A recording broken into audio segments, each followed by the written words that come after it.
Welcome everyone to Coastal Rivers Conservation Trust Zoom meeting with Ben Goldfarb. He's here specifically to talk about his new book, Crossings. So we are thrilled to have him here and so glad you all were able to email me and let me know that there was a snafu with Zoom, and then we gave people a few minutes to find their link, and it looks like we're on our way. We're up around 57 people. And I'm sure a few folks will join us as we go. So, and it also is interesting to see that a few folks apparently are from the Northeast Transportation and Wildlife Conferences. So that's exciting. So I'm sure there's lots of interested professionals and also folks who are just curious about what's out there in the way of good conservation work and writing. We are thrilled to have Ben back. He actually talked about his book, Eager, and all about beavers and the research that he did. And now he's with us again to talk about crossings. Ben is a conservation journalist, and he's been written, if you haven't seen some of his articles in the New Yorker and the Atlantic and National Geographic, he's also won some very prestigious awards. So we're thrilled to have you here. And I say here in quotes, Ben. I'm sorry that it's not actually in a location of sorts, but we are really grateful that you can join us and be share with us your some little more stories about your research and your work in this regard. So thank you, Ben. If folks would make sure that just a little housekeeping, I guess, that make sure that you are muted. I will watch the chat area. So if you have questions, just please put them in the chat, and then we can get back to them later in the program. That'd be extremely helpful. So thank you all, and thank you, Ben. All right, fantastic. Well, thank you so much, Sarah, for that introduction. Thanks to all of you for being here and for bearing with our technical difficulties. It's great to see so many names that I know, both from my past and also from the world of transportation. It's great to see some of the Northeast's leading transportation ecology folks on this webinar as well. It's really exciting.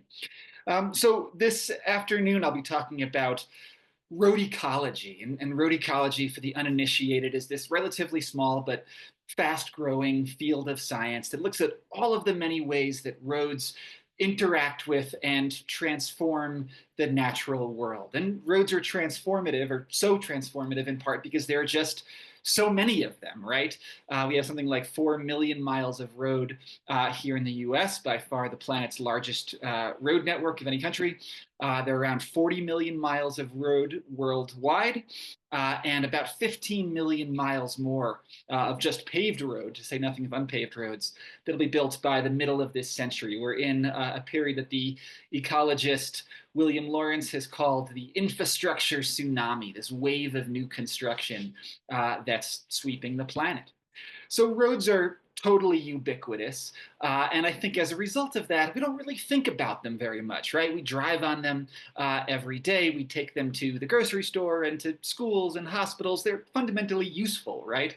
And they also have all of these powerful cultural connotations in the United States. They're symbols of freedom and movement and mobility. You know, Jack Kerouac wrote about them, and Bruce Springsteen sang about them, right? The mythos of the open road has a very powerful place in our culture, which is somewhat ironic because for all of the freedom and movement and mobility that roads are providing us humans, they're denying in other species, preventing wild animals from completing their journeys on a truly mind-boggling scale. And they do that primarily, or at least most conspicuously, through roadkill, right? Animal vehicle collisions. And often when I do talks in person, I poll the crowd and say, okay, how many vertebrate animals, backboned animals, so to say nothing of insects or arachnids, do you think are killed by cars in the US every day? And people typically say, oh, I don't know, maybe 10,000 or 50,000. But in fact, more than 1 million animals, vertebrate animals, are killed by cars in the United States daily, which is, again, I think just a kind of a mind-blowing number, and one that we don't really have great data on. That's, a very ballpark estimate. And I think Another kind of misconception we have about roadkill is that, well, look, lots of raccoons and opossums and gray squirrels and white-tailed deer are being hit, right? But there are a lot of animals. A lot of those animals are out there already. Logically enough, the animals that we see by the side of the highway tend probabilistically to be the most common animals, right? And so I think we have this perception, perhaps unconscious, that roadkill is maybe a tragedy for individual animals, but not necessarily a crisis at the species level, right?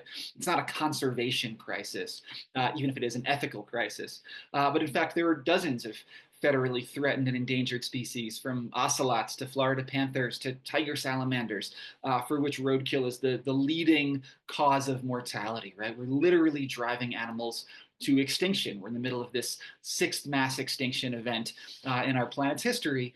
And as Richard Foreman, one of the founders of road ecology, has observed, driving is the leading direct human cause of vertebrate mortality on land, right? Which is just a fancy scientific way of saying there is nothing that we do that kills more wild animals than drive.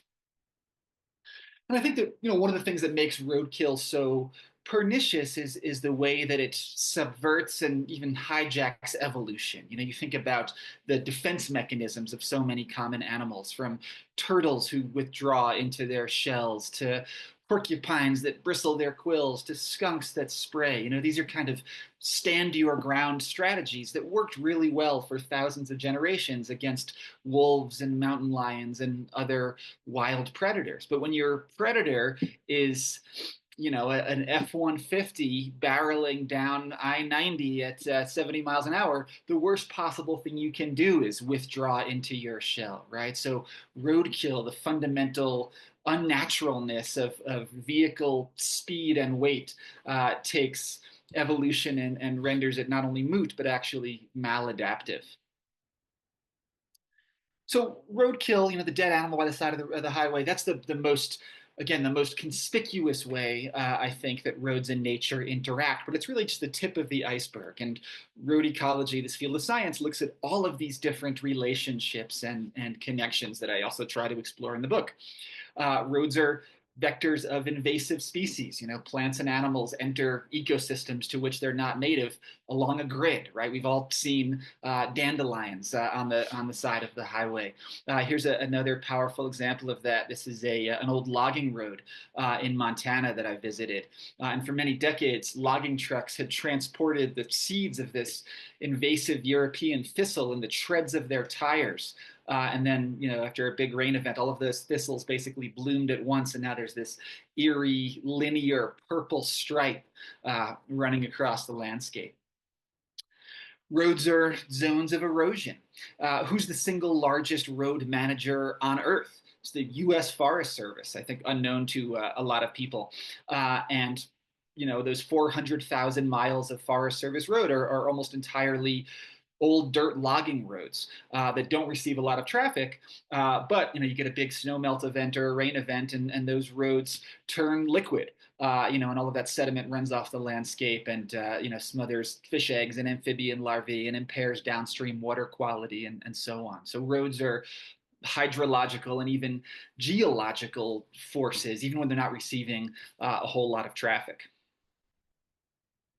Roads are sources of pollution. Our cars are constantly hemorrhaging cadmium and copper and zinc and microplastics and all kinds of crap into the environment. And we're learning more all the time about the impacts of our roads and vehicles on fish and wildlife and water bodies. A few years ago, a group of scientists at the University of Washington looked at many decades of coho salmon die-offs and figured out that those die-offs, those fish kills, were attributable to 6-PPD, which is an obscure chemical used in tires as an ozone protector.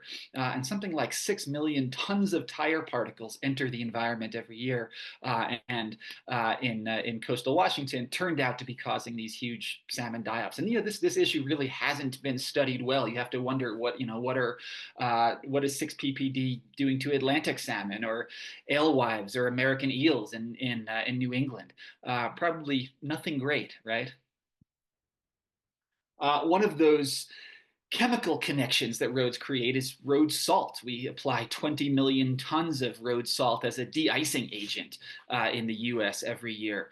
We're basically turning our roadsides into salt licks, right? Creating these potentially dangerous situations where animals are drawn to that road salt and end up in conflict with vehicles. And of course, all of that salt has to go somewhere, right? And, it's entering our rivers and lakes and streams and wetlands. Something like half of the lakes in the Midwest are experiencing long-term salinization, becoming saltier over time, at a huge cost to amphibians and trout and even, microorganisms, plankton, is impacted by that road salt addition to the environment. I will say that the road salt problem inspired my favorite road sign. You can see this in Jasper National Park in Canada every winter.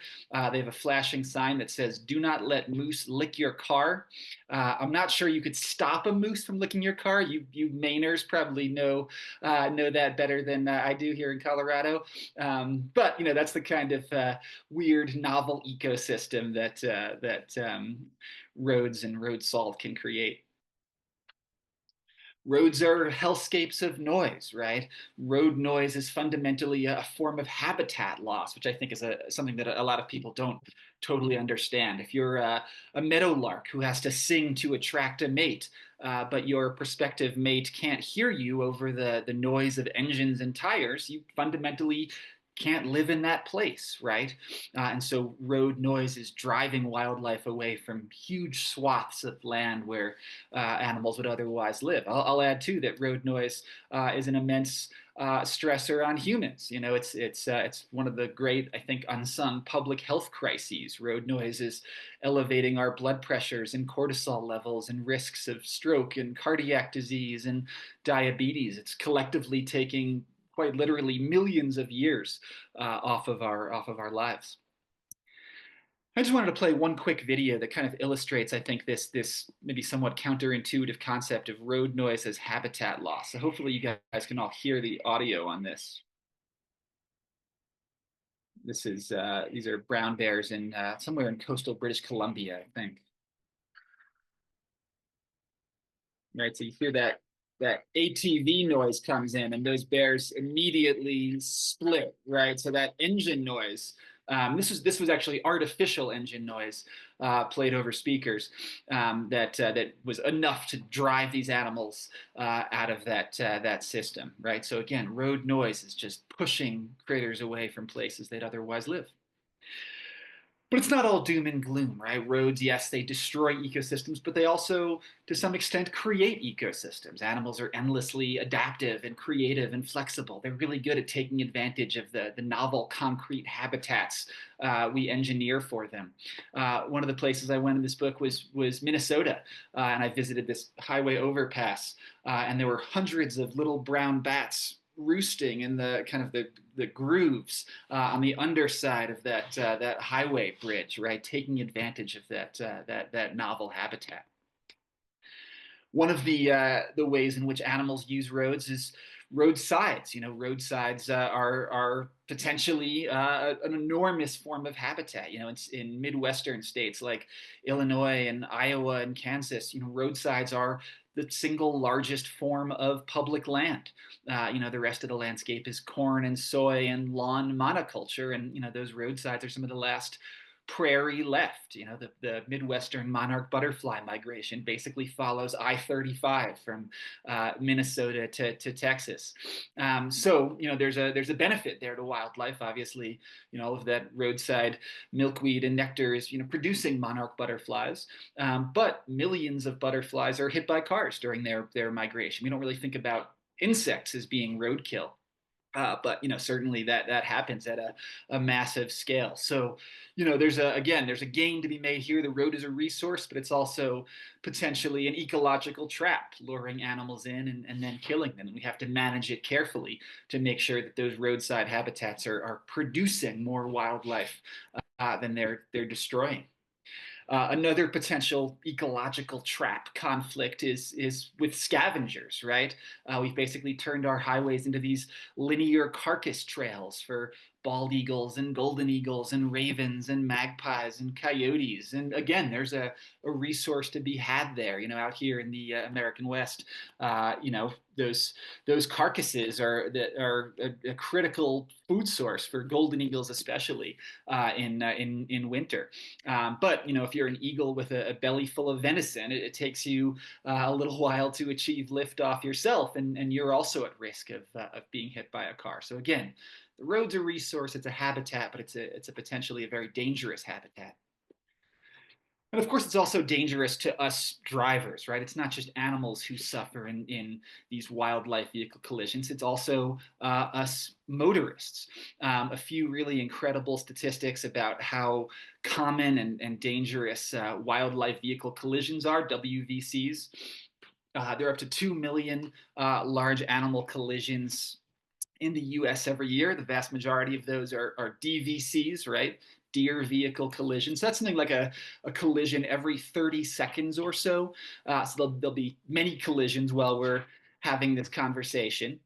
The average deer collision costs more than $9,000 per incident in hospital bills and vehicle repairs and insurance costs and tow trucks and all the rest of it. Out here in Colorado, we've got elk.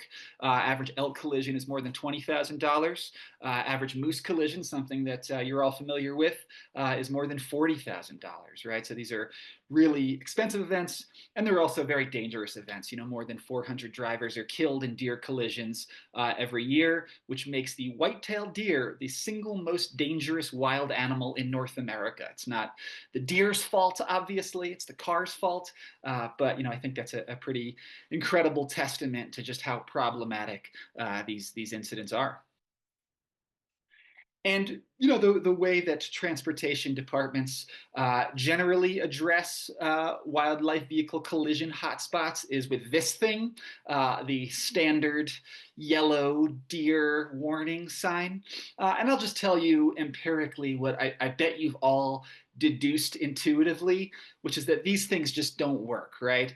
They're sort of white noise on the landscape. There are so many of them. They're generally put up in kind of not a very systematic way. The deer don't cross at them, really frustratingly, and drivers just, kind of tend to ignore them over time. Often you see this sort of thing, deer crossing next 30 miles, and obviously no driver is going to, keep her foot on the brake and remain totally vigilant for 30 miles. And I've actually heard some biologists call these things litter on sticks, which I think gets at their uselessness nicely. And I'd point out, too, that even if warning signs were effective in mitigating collisions, that moment of impact between animal and vehicle, from a wild animal's perspective, collisions are only part of the problem that roads create. Almost a bigger problem in some cases is the barrier effect. What some biologists have called the moving fence of traffic. All of those vehicles racing along our busy highways, basically preventing animals from even attempting to cross our roads altogether, and thus thwarting their movements around the landscape. And one of the places that I went in working on this book to explore that phenomenon was southwestern Wyoming, a place called the Red Desert. And there's a herd of mule deer. Mule deer are kind of the close cousins to white-tailed deer. And these mule deer are migratory. They walk about 300 miles round trip, from their winter range up into the mountains to spend the summer eating the new growth, and then they come back down to the winter, to these low elevation valleys where they can find food that isn't totally covered in snow. The problem is that what researchers have found through many years of putting satellite collars on these deer is that those animals basically never cross I-80, the big interstate that runs through southern Wyoming. These purple blotches are the places where those deer like to hang out in winter, and you see that they basically never get south of that interstate. And in harsh winters, they'll pool up on the north side of the interstate looking for a gap in traffic and never finding one.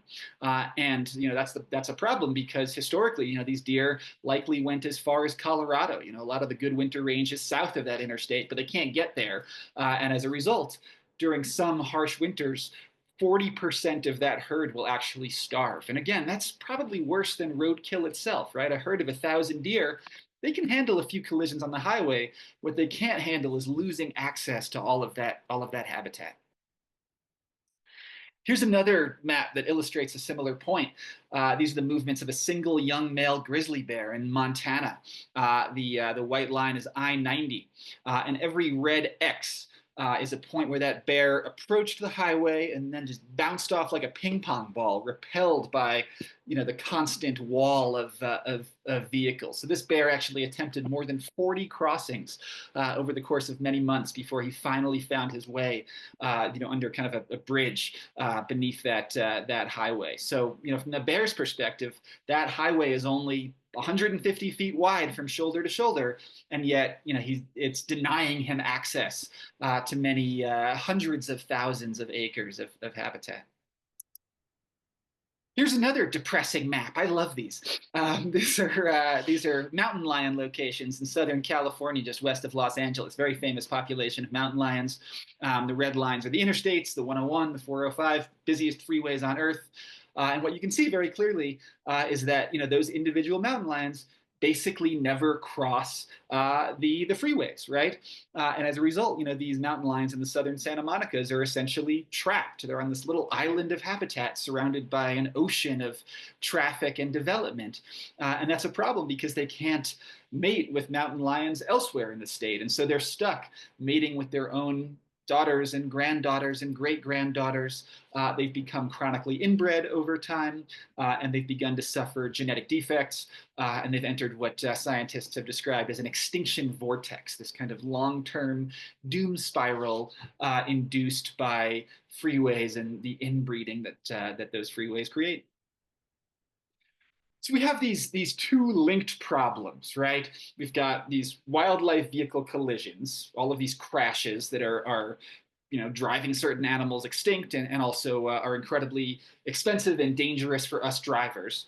And then we've got habitat fragmentation, right? The fact that these moving fences of traffic are basically preventing animals from moving around the landscape and going where they want to go. So how do we solve those two linked or related problems? And really the best tool at our disposal are wildlife crossings, right? Overpasses, underpasses, culverts, tunnels, all of these different structures that allow animals to safely navigate the landscape. So this idea of building wildlife crossings really originates in Western Europe in the 1950s. France built the first, followed by Germany and Switzerland and Austria, other Western European countries. These days, the Netherlands has the highest concentration of wildlife crossings. Of course, the Dutch are famously great engineers and builders at whatever they try their hands at. This is a pretty famous Dutch overpass that spans two highways, a railroad track, a sports complex, and a business park. This thing's a kilometer long, so a pretty impressive structure. The place that wildlife crossings really became famous and started to proliferate was in Banff National Park in Canada. In the 1980s, Parks Canada built a bunch of underpasses, followed by a half dozen or so overpasses. And those overpasses were really primarily for grizzly bears. Grizzly bears, unlike black bears, they're kind of plains animals. They want to be out in the open where they can use their power and strength to, fight off their enemies, right? They want to be up on the deck of a bridge. They don't want to be walking through a tunnel.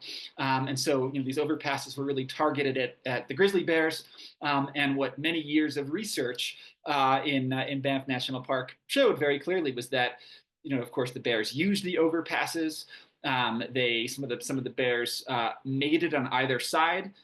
Some of the sows taught their cubs to use the overpasses. The cubs, became crossers themselves and taught their cubs. So there's kind of this cool intergenerational learning process that allowed for genetic connectivity on both sides of the Trans-Canada Highway. So those strict genetic lines and the inbreeding that you see in a place like Southern California with mountain lions, these overpasses in Banff were sufficient to heal those divides in Canada. And so, that those Banff crossings and all of the research that they inspired, became inspirational as well for crossings all over the world, from Argentina to Singapore. Here in the U.S., the first wildlife crossings were really built in the 1970s in places like Colorado, Utah, Wyoming, typically intermountain western states. And the reason for that is that here in the West, our wildlife, or our ungulates especially, tend to be migratory. They're moving across the landscape in large herds seasonally along very consistent, predictable migration routes. So, if 1,000 mule deer cross the same highway in Wyoming every year, pretty soon there's a big pile of carcasses saying, "Hey, put a wildlife crossing right here," right? So those Western ungulate herds are pretty easy animals to mitigate for, whereas historically, I think most Eastern states have taken the attitude that, look, we've got white-tailed deer all over the frickin' place. There aren't really discrete migration routes or hotspots, so we can't really do much about this problem. That attitude is changing. We'll talk about that in a minute. But suffice to say that the West is really where these crossings first popped up in the U.S. A pretty important lesson that road ecologists learned early on is the importance of fencing, right? People always ask, well, how do the animals know to use the crossing? And the answer is that the fences guide them there, right, and make them use the crossing. You fence off that highway, that deer is looking for a place to cross. It hits the fence, paces the fence line for a quarter mile, and then there's that box culvert, that underpass or overpass, beckoning to them, right? So those two elements, the fences and the crossings, really work hand in hand. The fences keep the animals off the road and prevent roadkill, and the crossings allow them to move around the landscape and continue on their journeys. It's hard to have one without the other. You need the fences and crossings together. Another important lesson is the importance of providing a diversity of crossings, right? Every animal fills a different ecological niche and has different habitat requirements. And similarly, they have different crossing requirements. There are animals like grizzly bears and antelope out here in Colorado who prefer, going over things. There are animals like black bears that are very happy going under things, right? So providing all of these different crossing opportunities, I think, is something that increasingly transportation departments are understanding. Here's an example of that. This is an overpass in Washington State on I-90, just east of Seattle. And here, the overpass is primarily designed for elk. Elk are kind of an animal that prefers going over stuff, but they've also got fence lizards and western toads and all kinds of rodents. And so, all of those smaller animals, for those guys, they bolted in all of these log features up on the deck of that overpass. So those smaller animals have some cover from predators, and they'll feel comfortable using that crossing as well. Here's same highway, I-90, a nice big capacious underpass. You can see that they divided that highway so that light could hit the forest floor, the underpass floor, and just create a more natural, appealing vibe for animals. They've got some more log structures, and they've got this rock structure, this rock wall that you can sort of see running through the underpass, and that's providing connectivity, for reptiles, snakes and lizards, as well as pikas, a little rabbit relative that lives in talus slopes up there. So again, just thinking about that whole system is really important. Another cool thing they've done up there up on Snoqualmie Pass in Washington State is they've provided simultaneously for terrestrial animals and fish passage, right? So, instead of having, the stream there running through a little narrow corrugated pipe, they opened up that whole valley bottom. So, you've got deer and bears and wolverines and all kinds of animals moving across that floodplain under the highway.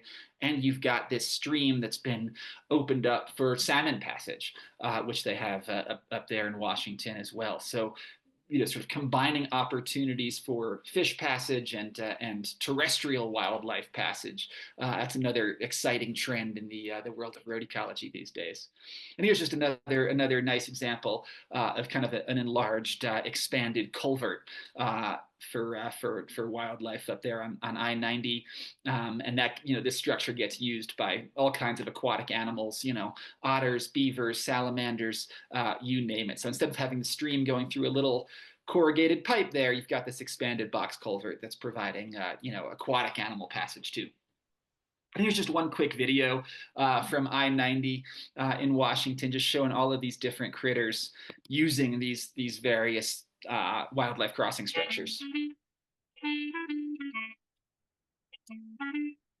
I just love this jaunty music. It's very uplifting. There's some deer. There's a mountain lion. Exciting to see.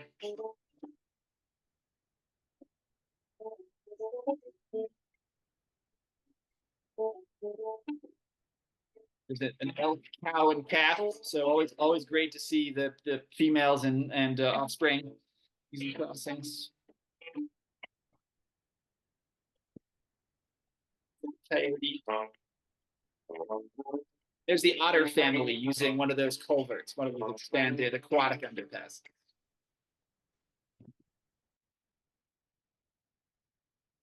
Oh, we're watching it again. So again, just providing for the whole system. So those culverts, those stream crossings that I just mentioned, those are a really important piece of wildlife crossing infrastructure as well, in part because they're just so common, right? Here in the U.S., we probably have a couple of thousand dedicated wildlife crossing structures and probably a couple million culverts. All of these corrugated metal or concrete pipes on the landscape that weren't built for animal passage. They were built for the conveyance of water under roads. But with some tweaks and retrofits and thoughtful design, we can turn them into good animal passage, right? And animals are finding them already. Again, critters are creative, flexible. They're good at finding crossing opportunities, but we can help them. So here's one example of that. This is a culvert on Highway 93 north of Missoula in Montana, and this culvert, gets used by bobcats and weasels and skunks and all kinds of animals. But in spring, the water rises, the culvert is partly flooded, and animals, they don't want to get their paws wet, aren't going to use it. So here they built a critter shelf, this elevated metal catwalk that runs through the culvert and allows animals to use it even when the culvert is partly flooded. So not every wildlife crossing has to be, a $10 million bridge, right? There's a lot we can do with the existing infrastructure on the landscape through these kinds of cheap tweaks and retrofits. Here's another example of that, turning to an Eastern context. I mentioned earlier that historically, I think a lot of Eastern state DOTs have kind of thrown their hands up and said, we can't really do much about white-tailed deer collisions because there are just so many of them and they're distributed so broadly across the landscape. But that attitude is starting to change. And one of the places that's changing it is Virginia.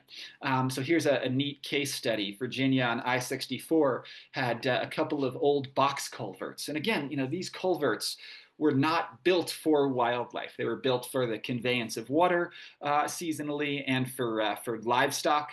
There's a dairy farmer who liked to move his cows under the highway.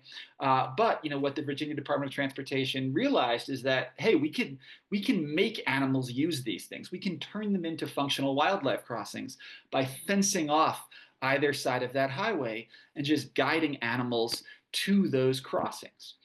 So that's what the DOT did.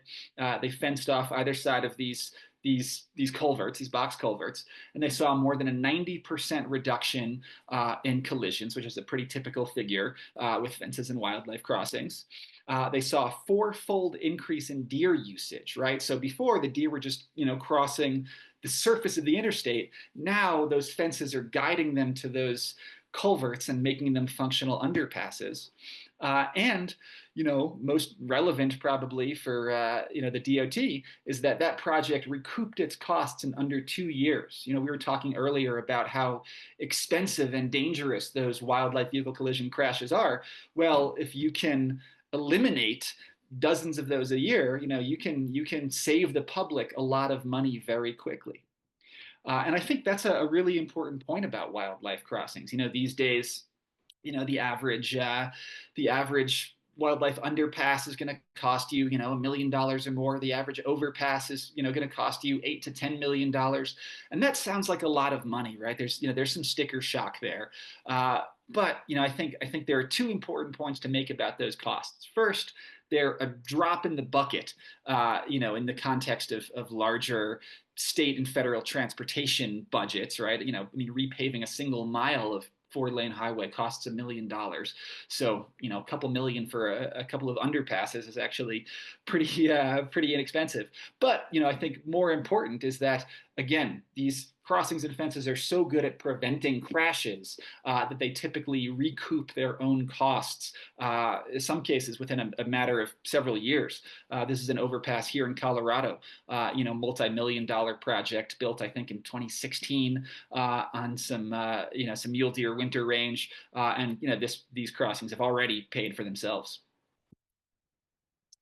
Of course, there's a caveat to that, which is that if you focus entirely on cost benefit analyses and preventing the kinds of crashes that are really dangerous and expensive and cost the public a lot of money, there are a lot of animals who get left out, right?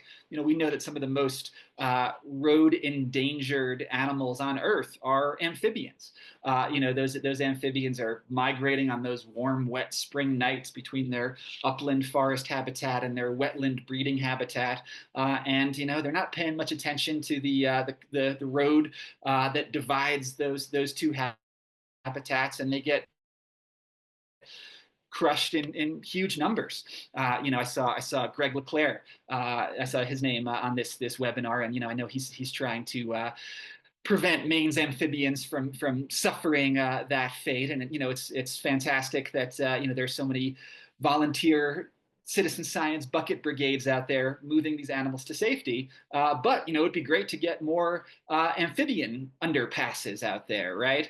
And that's not something that that DOTs have generally done much of, because again, nobody's ever totaled their car, hitting a spotted salamander. But from a conservation perspective, those amphibians are severely endangered by roads, and we need more more tunnels and culverts for them too. And again, I don't want to say that we haven't done that altogether. I saw Chris Slazar, I know, is on the webinar as well, and he was the project leader for a fantastic amphibian culvert in Moncton, Vermont, that's worked really well for salamanders and frogs and all kinds of animals.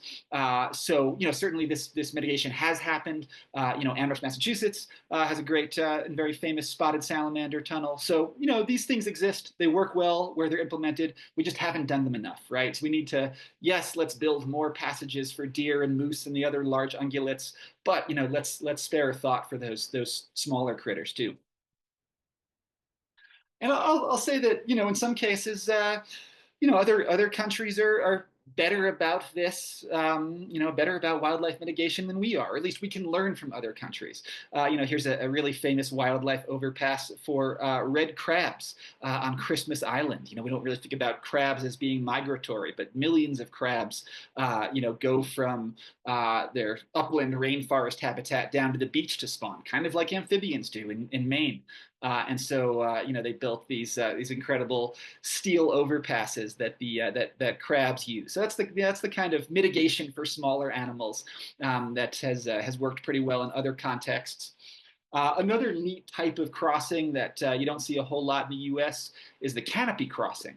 There are lots of arboreal animals in other countries, primates, sloths, squirrel gliders, who are moving around the treetops, and their little patches of forest are fragmented by roads as well. A squirrel glider is never going to descend to the forest floor to use a conventional underpass, but they will use these rope bridges and ladders that connect the forest at the level of the treetops. And we've got arboreal animals here in the U.S. too, right? We've got flying squirrels and porcupines and all kinds of critters that would benefit from this sort of thing. But we haven't really done it. I think again because we've taken primarily a large animal collision avoidance perspective rather than thinking holistically about the entire ecosystem. And again, I mean, I think another neat thing we could learn from other countries is sort of different legal structures for requiring or compelling wildlife crossings. One of the places I went in this book was Brazil, and Brazil is a place that's developing its highway system very rapidly, which of course isn't great for wildlife. But there, Brazil actually has a law that basically holds road operators responsible for animal vehicle collisions. So if you hit a tapir in Brazil, you can actually sue the road operator for damages on the grounds that, hey, we know how to prevent these collisions, and it should be the responsibility of the entity building the infrastructure to put in proper mitigation. So I like that reframing of the problem from one of driver responsibility to one of road operator responsibility, right? This is an infrastructural problem that we're capable of solving. Another neat, innovative place is India. India, again, another country that's building infrastructure really quickly. And, at least in some places, they're actually elevating those new highways on concrete pillars. So instead of having a single discrete underpass, the whole forest floor is basically open to allow tigers and Asian elephants and other animals to wander back and forth. And again, that's one of those sort of creative things you can do when you're building your infrastructure for the first time, right? Here in the US, we completed our highway system decades ago, for the most part, before we fully understood the costs it was going to impose on wildlife. And, we're really stuck kind of retrofitting and tweaking and modifying around the edges, whereas countries that are building out now, can really be creative from the get-go. We are in the process of getting many more wildlife crossings here in the U.S., which is exciting. The 2021 Infrastructure Act included a $350 million program called the Wildlife Crossings Pilot Program, which is basically a competitive grant program that gives money to states and native tribes and other entities to build crossings. Maine was just announced as one of the recipients of more than $9 million for a wildlife crossing for moose and deer and other animals near Caribou. So that's exciting. That's going to be one of the first really major wildlife crossing projects in New England. So it's an exciting time for these sorts of projects. That is, if the money actually gets dispersed, as you probably know, there's a recent Trump executive order that's basically put a hold on all disbursement of Infrastructure Act money. So some of these projects are really twisting in the wind, which is extremely unfortunate. And hopefully they're allowed to go forward, because this is truly a nonpartisan issue. Nobody wants to hit a deer or a moose, regardless of their party affiliation. I'll point out that, again, fish need safe passage as well. And there's $1 billion in the Infrastructure Act, including around $30 million of which is flowing to Maine for improved culverts, for taking out all of those, narrow corrugated metal pipes and putting in, bigger culverts that allow fish to complete their migrations. And, again, not just Atlantic salmon, but also alewives and bluebacks and sturgeon and American eels and all kinds of different anadromous fish that you guys have on the eastern seaboard, which is again really exciting if that money is indeed released to the state that has already contracted some of those projects.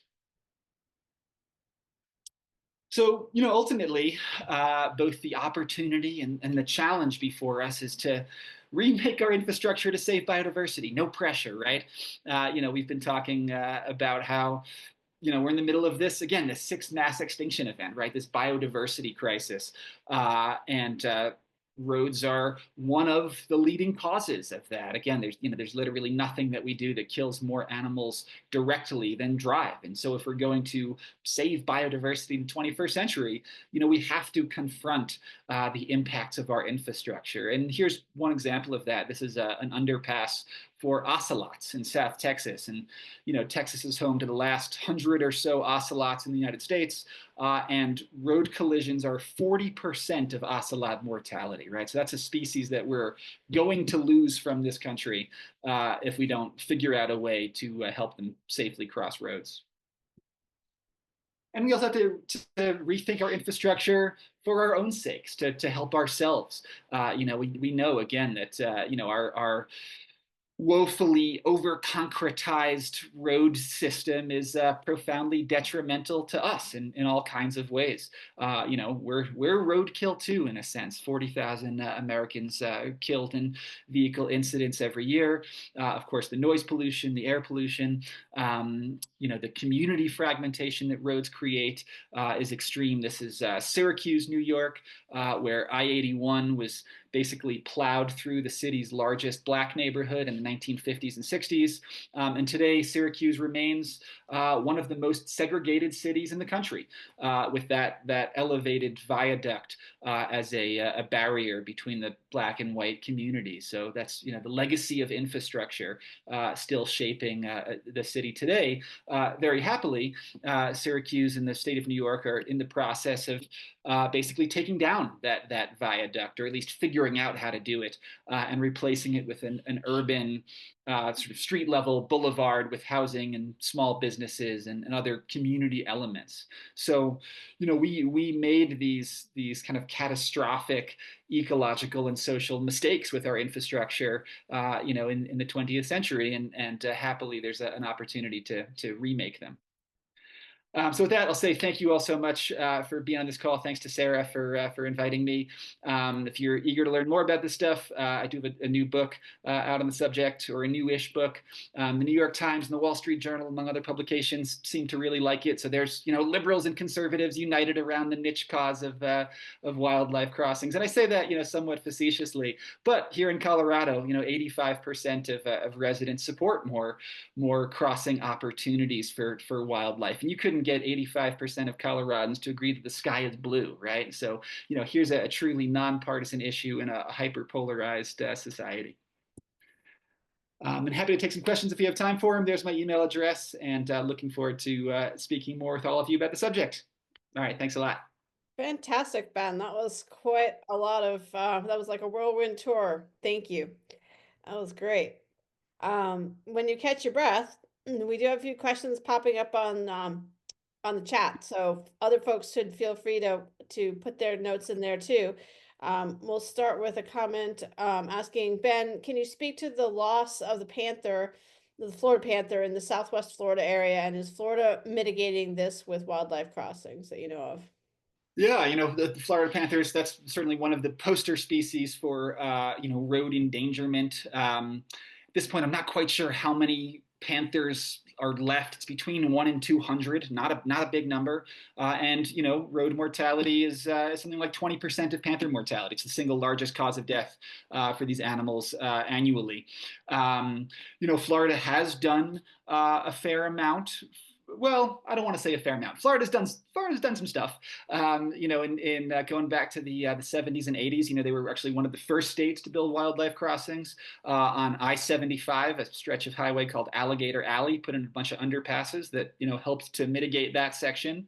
But of course, many panther hotspots remain unmitigated, and those animals are still dying at a high rate. I know that Florida got some grant funding from that wildlife crossings program as well, to put in some more crossings and fences for panthers. So they're addressing the problem, but it's still certainly a crisis for that species. Thank you for filling in the gaps there. And there's a question, aren't red wolves in the same boat as ocelots nearing extinction, sorry, due to vehicle collisions? Yeah, absolutely. Red wolves are in certainly dire straits. There are 20 red wolves or something like that, and again, huge source of mortality. Highway 64 on the Alligator River National Wildlife Refuge. That's kind of the epicenter for red wolf collisions. Again, another section of road that got a big wildlife crossings pilot program federal grant that got $25 million in December for crossings. And again, I keep saying this, but that funding has to be released to the North Carolina Department of Transportation because without crossings on Highway 64, I mean that's certainly a species that's at severe risk of going extinct in the wild. Yeah. Um, one of the participants comments, looking at crossing for the AT and wildlife across the Mass Pike. Yeah, that was another great grant in the pilot program. Was a couple million bucks to Massachusetts for a what's basically a combined animal human crossing structure along the AT where it crosses the Mass Pike. So another spot that crossing would do a lot of good for, and another spot that is currently in jeopardy as Infrastructure Act funds get frozen. By the way, Ben, you should know there's lots of comments in the chat thanking you, saying what a great job, um, accolades for the book. So, Oh, um, good. Thanks. and yeah, no, lots of great stuff. Um, and let's see, there's another comment question. I may have missed this, but is there any discussion afoot regarding Jersey barriers, one of the most ubiquitous barriers on our highways? Yeah, Jersey barriers are something that road ecologists tend to hate. Those are basically those sort of like somewhat trapezoidal concrete barriers that you see, dividing lanes all over the place. Safety engineers like them because they theoretically prevent head-on collisions. But the problem is, they're totally impenetrable for animals, right? So if an animal does get on the road, they're going to hit that Jersey barrier, have no way to get past it, and will end up, wandering that Jersey barrier for miles until they're eventually hit by a car. I've seen models out there that basically have gaps or spaces in them to provide some crossing opportunity. But of course, the best thing would be to fence off the highway with crossings so that the animals don't get on the road in the first place. Yeah, good point. Pam, who has a lot of these are a lot of good questions from Pam. She asks, is there any effort going on to solicit private funding for crossings? And if so, are there obstacles to making that happen? Yeah, certainly lots of efforts. The best example of that is the Liberty Canyon wildlife crossing outside of Los Angeles. So I mentioned those mountain lions that are inbred and sort of going extinct because of freeways. Well, there's as you probably know, there's a giant wildlife overpass, the largest in the U.S., being built right now at a place called Liberty Canyon outside of LA, primarily for those mountain lions. And the bulk of that funding comes from various private donors, lots of Hollywood types, DiCaprio, and then the biggest grant came from the Wallace Annenberg Foundation. So that's a wildlife crossing that's been largely privately funded. I think something like $4 million in private donations went to those red wolf crossings on Highway 64 in North Carolina. So certainly lots of interest now in raising private donations for this sort of thing. And you should check out Beth Pratt, she's the mastermind behind the mountain lion crossing in Los Angeles. She's part of this effort called the Wildlife Crossings Fund, I think, which is trying to raise. I think the ultimate goal is $500 million towards wildlife crossings. So again, I mean it's great that private philanthropic money exists. It would be even greater, I think, if if public agencies, if transportation agencies invested more in this stuff themselves, because it's obviously in the public interest. Yeah, it's quite an interesting part of the book where you talk about walking with Beth Pratt, Yeah, great. and kind of what you encounter along the way. That's an interesting part. Um, There's another question. Oh, just sort of changing tracks a little bit, but could you talk a little bit about your experience writing crossings and what led you specifically to write this book? Yeah, it was it dates back to 2013. I was in Montana writing about wildlife conservation, and I had a chance to take a tour of some wildlife crossings on Highway 93 outside of Missoula. And it's kind of an amazing story. Those are some of the most famous and important crossings in the country, where basically in the early 2000s, the state of Montana and the federal DOT wanted to widen Highway 93, where it ran through the Flathead Reservation, which is the land of the Confederated Salish and Kootenai tribes. And the tribes basically said, no, you're not going to do that without our consent, because a wider, faster highway is just going to lead to more collisions and fragmentation of bears and elk and other animals that the tribe cared about. And so basically, at the tribe's behest, the DOT ultimately put in around 40 wildlife crossings on that stretch of highway as they expanded the highway.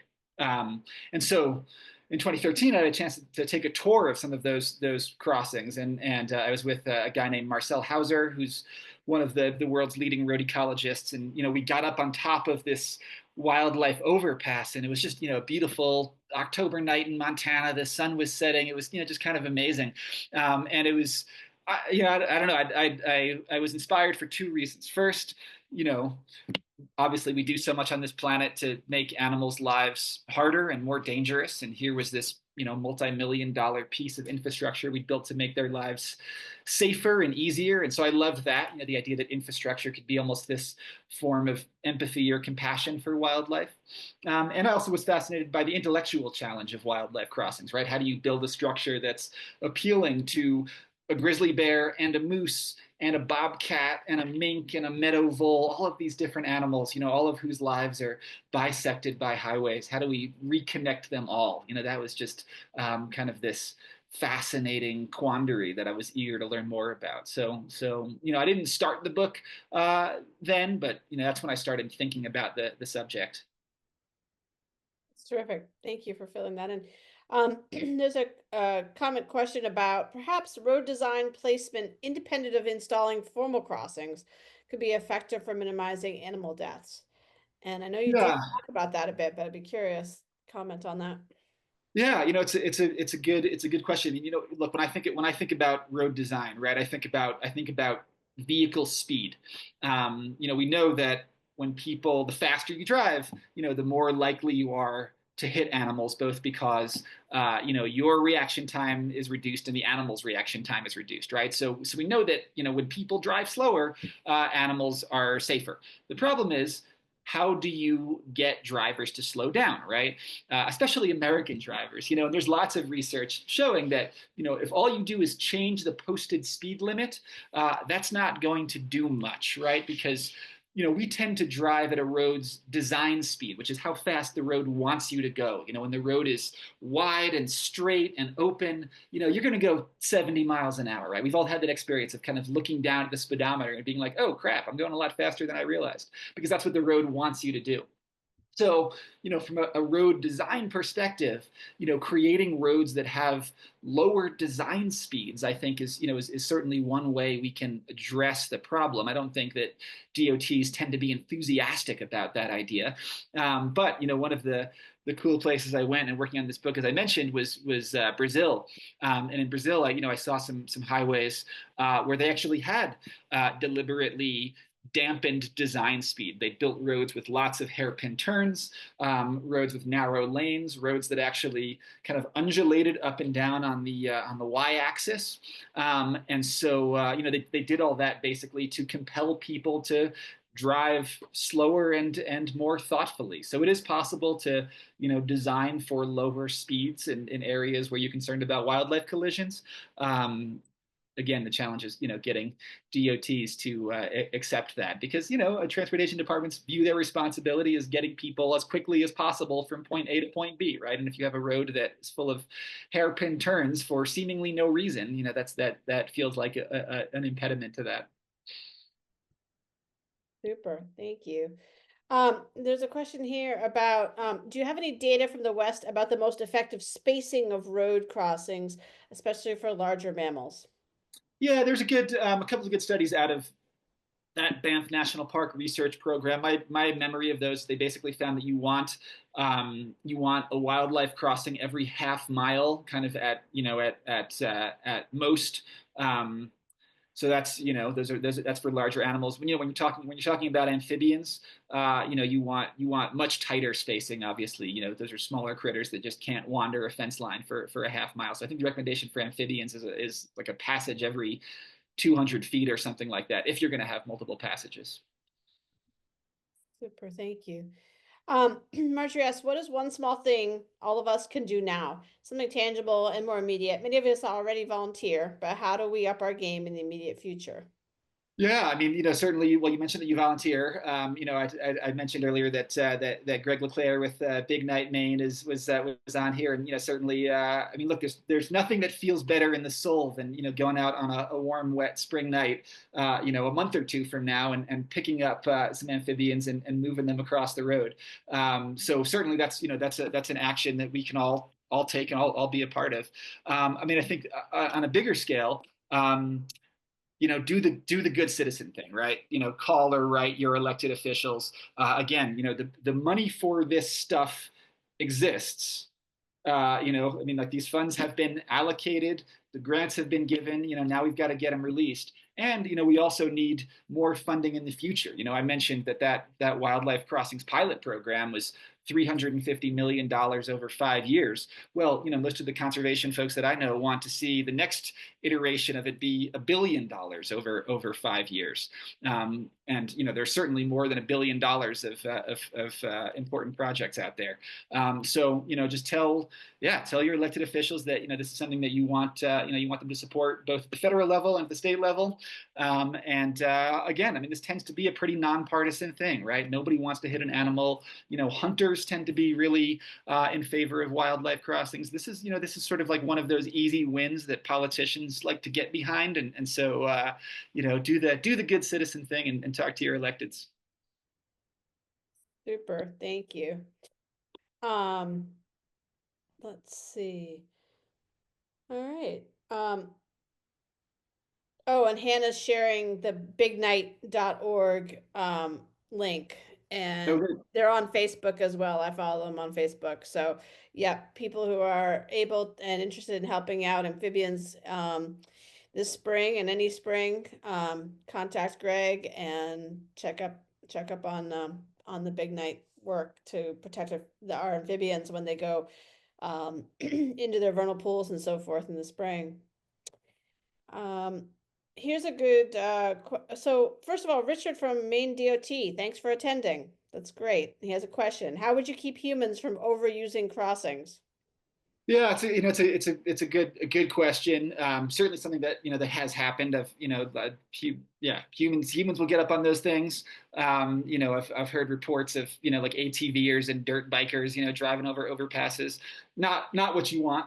Obviously, from an animal's perspective, and states have just tended to, the places that have done this have just tended to, lock their gates, right? You've got fences on either side of the crossings. Those fences often terminate at some logical endpoint, a river or a cliff face, or some obstacle, and then the gates and the fences, because obviously you're going to want you're going to want maintenance people to be able to access the crossings, and just keep those gates locked with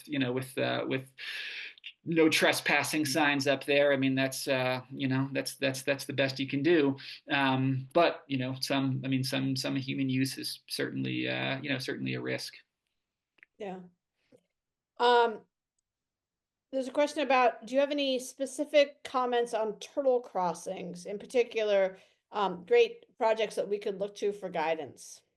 Yeah, that's there's a one of my favorite chapters of my own book, is about turtle crossings in Florida. Great project on, I think it's Highway 27, led by a guy named Matt Oresco, which is basically a series of concrete, kind of mud floored box culverts connected by a concrete wall, and that's totally mitigated that problem.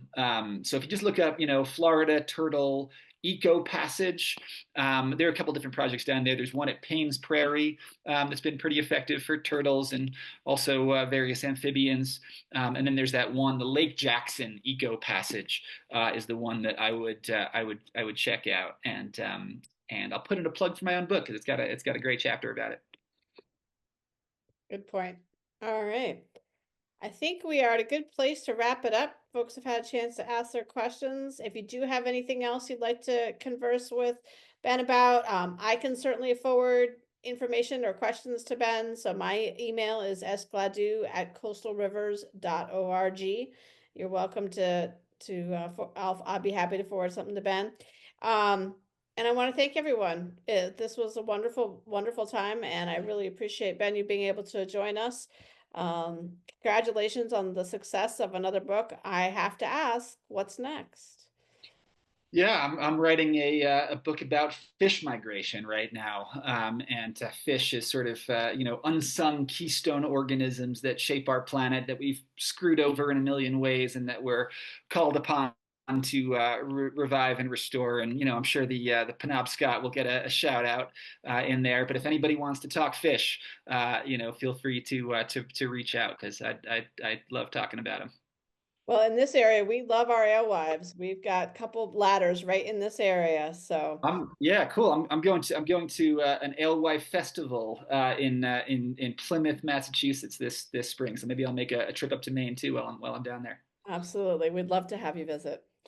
All right. Well, thanks everyone. Have a great evening. Ben will be in touch. Thanks again. Take care. Good night.